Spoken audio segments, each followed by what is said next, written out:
Hey y'all, it's Jordan from Jordan Budgets. Today we are going to talk about how I'm going to spend the next 100 days getting to financial freedom by paying off all of my debt. We have not talked a lot about debt on this channel because I have not been in a lot of debt while I've been on this channel. Thank goodness for that. I have been in some car debt, but I feel like the car debt has been worth it. I got a car note starting about 2 years ago. I had an older vehicle, but being a single mom of 2 boys, I felt like having a car note and having a newer, more reliable vehicle was worth it. Knock on wood, we've had no issues with the vehicle for the last couple of years since we got it. So I do feel like it's been a great trade-off while my boys have been little to have, yes, car debt, but something reliable that we have not been stuck or stranded or on the side of the road at any point the last couple of years, right? Today, though, we're going to talk about the debt that I have gotten myself in these last 6 months. It's kind of, there are some parts to my story that are unique, but can't we all say that, right? Like, we all have debt for different reasons. We all have completely different lives with different trials and different things that bring us to the point that we're at. So today I'm going to be sharing sort of how I've gotten where I'm at, how I plan to get out of where I'm at, and if you are somebody who's saying, oh, please do not save debt in a binder because you need to go ahead and pay it off, I think I have something that's going to appease you, so please stay around because I completely understand that train of thought, but we'll talk about that in just a second. First, let's talk about how I've gotten to this point. I have talked about it a bit here and there in cash stuffings, but I would say definitely the number one thing that has gotten me in debt lately is because I moved. I moved from Mississippi to Iowa, and that was about 4 or 5 months ago. And then I just moved 2 weeks ago to my new spot in Iowa, which is my forever home. We have purchased this property. We're here to stay. So we won't be moving again. Man, y'all, renter's life is hard, okay? I mean, just the constant moving around because of landlord issues and just different things. It's been a journey getting here. So if you have some friends that are renting that are having a hard time with their rentals, give them some grace, okay? Because it's easy to say, like, why don't you purchase when that has been an option for you? But if it's not an option, if purchase has not been an option for you, or it's been unattainable for you, you know, you're living the renter's life. And typically when you rent, you have to move around quite often for various reasons. So anyway, I am very happy to be at our like forever spot, but I have accrued a bit of debt because of it. I will say truthfully, about $2,000 of my debt is from moving, U-Hauls, you know, various staying at hotels like to move up here and stuff, and then traveling back and forth to get more stuff. I mean, there was like a couple of trips that happened to move up here because I did move myself. So a couple $1,000s of what is remaining is due to the move. I have about $1,000 that is remaining in debt because of work. I don't know, I got really excited about all of the things. And by the way, all of the everything you see in my videos is always from my own shop. I'm trying to get better about not talking about my shop all the time, but this is new in my shop, and I'm Jordan Budgets over on Etsy. Link is below. So if you're looking for anything in my videos, you'll always find it in my Etsy shop. So anyways, a couple $1,000s due to moving. About $1,000 is due to the shop because I got really excited and bought a couple things. It was more than $1,000, but I would say $1,000 is left in debt because of some shop purchases and some restocks that needed to be made. And then I have another about $1,500 because I'm having a hard time getting a hold of my budget, and that's something we're gonna be talking about on this channel, and I guess we can get into it a bit in this video. I am a single mom. I get no assistance anywhere, no child support, nothing. And I get all of my income from Etsy and YouTube. And the great thing about Etsy and YouTube is when I make new products, for example, or really when I'm on my A game with videos, like money comes, I don't want to say very easily because I do work for it, but you know, for example, if I have a new product launch and I've been doing really well with marketing it and showing it, I can make like $600 in a day. When my shop was doing better than it is now, I could make $1,000 in a day. I mean, it's kind of trained my brain in a negative way to say, oh, I can, you know, buy that sofa, which I literally just did. Now it was a cheap sofa, but I digress.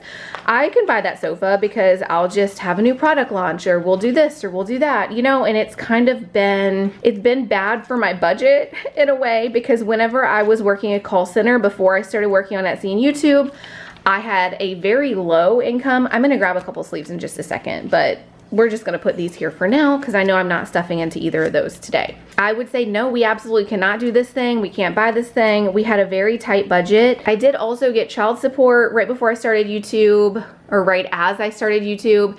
And I was getting some assistance from the state because I, again, single mom, 2 kids, working at a call center. I don't get any assistance. I don't get any help whatsoever. So it all falls on me. So basically what I'm trying to say, and I need to wrap it up because this video is going to end pretty soon, and I still want to talk about how I'm going to be using all of this. I have fallen away from my budget, and my unique situation is that I keep thinking, oh, well, I can launch this product, or I can do this thing, or I can do whatever, and it's going to make a good bit of money. Like I could work with a sponsor. All of those things are true, by the way. 20, 40, 41, 42. We're coloring in day 42 today, and my thought is I will do this for 100 days straight, and we're going to talk about that in a second. And as long as I color it in one day, we're golden, right? Well, all of those things are true. I could, in theory, launch a product or do this or do that. It's unreliable, and by the time I've really spent that money, right? Like in my head, I've spent it, or I have a big purchase and I've literally spent it. Then that time comes around where I work with that sponsor, or I do such and such thing. I launch a product and it does really well. That money's kind of already spent because I have other expenses. We need groceries, you know? Moving forward, I am not spending the money until it is there. And another thing I have been really bad about, which has definitely got me into debt, is I will say, oh, well, this is how much money I have. Like I've written out budgets. You guys have seen me write out budgets, and I've said, this is how much I have for personal, this is how much I have for work stuff. But then like a big work purchase will come around and I'll say, oh, well, that's okay. I've got $1,500 allotted towards business.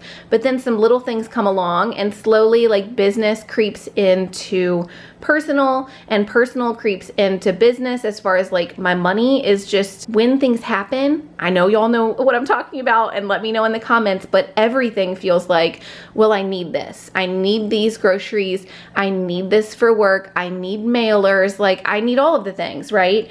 My business and personal budget at this point is realistically such a mess that I'm having a hard time getting it together. I end up slowly getting in a little bit more and more debt. I think at this point, my total debt, if you count like what I have left from moving, what I have left from work, and what I have left just from life creeping in the in-between, I have about $4,500 sitting on credit cards. That's not counting my card debt, which I'm not worried about at this point in life. I just want to be rid of the credit card debt. So we're going to talk about how I'm going to handle it in just a second, but I did just want to show you guys. So as long as I stuff every day, so if I just have an extra $1, I can just stuff day 1. If I have an extra $36, I stuff there. So I'm not going to follow this in order.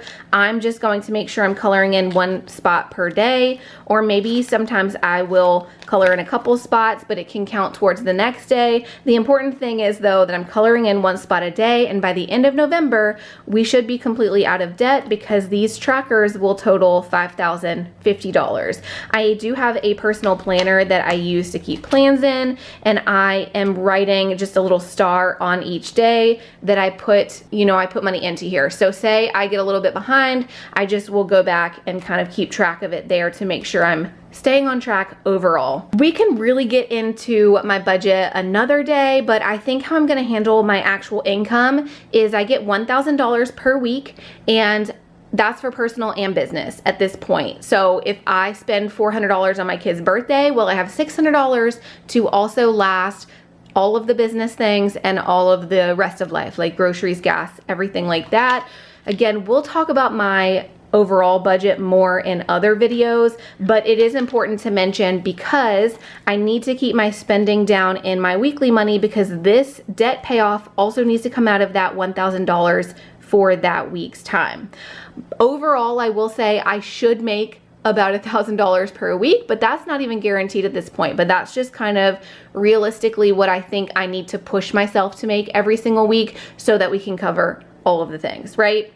Okay, so one more thing I want to mention before we end this video, and of course in future videos we're going to talk more and more about this. Y'all know I'm a talker, so we will continue to talk about debt. We will continue to talk about how I'm tracking and keeping up with my budget and all of the things, but I did just want to share because one issue I've always had with trying to save debt, okay, let's back up. There's two ways to pay off debt, right? You just pull it from your bank and you pay off the card. Or if you're a cash budgeter, because you feel really motivated by putting money in here, you might want to save the debt in cash and then pay it off. Well, it's really hard as someone who loves to cash budget to end a tracker in the middle, right? Like say we were working with, I just pulled a tracker that is close to me at this moment. Say you're working on this $2,026 in 2026. It's hard to fill out some of this and then pull it and put it in the bank because you want to finish the tracker. At least me, I can speak for myself. As a cash budgeter, I always want to finish the tracker. I don't like leaving it in the mix. But when you're working with debt, it's kind of like if you pull it more frequently and go ahead and pay on it, that's better because you're accruing interest and more debt, right? What I'm gonna do is I'm going to try my best to kind of skip around here and pay different amounts on different times. But if I color in an entire tracker, for example, once day 41 and through 48 is completely colored in, this whole envelope is then full, I will pull this, the money in it, against once this is fully stuffed, this little bundle will get to go to the bank and paid off. So then as time goes on, as we get near the end of these 100 days, you might only see me with a couple of these trackers in my binder. That's the idea, right? Is the less trackers I have in here, you know, the better we're doing. So if you miss some updates and then you recognize like, oh, she's missing some days, that's what's happening. We won't be pulling this whole binder at once. We won't have $5,050 sitting in here as a total at any point because I want to jump around as much as possible, but then on some days I will intentionally fill in any gaps so we can bring a tracker to the bank and pay off that debt sooner rather than later. That is it for this little sort of mini debt update and how I'm going to handle this debt. Let me know in the comments if you have debt, how you're tackling it, and maybe some little things you do to keep yourself motivated. I know cash stuffing is very motivating for me, so I think this is gonna work better for me than what I've been trying to do the last couple of months, which is just pull it from the bank and pay it because it seems to keep kind of rolling over and snowballing, right? But I think this is gonna keep me motivated. This is gonna help me stay on track. Let me know what you're doing. Let me know what you think. As always, I love you guys. I appreciate you, and I'll see you again soon. Bye-bye.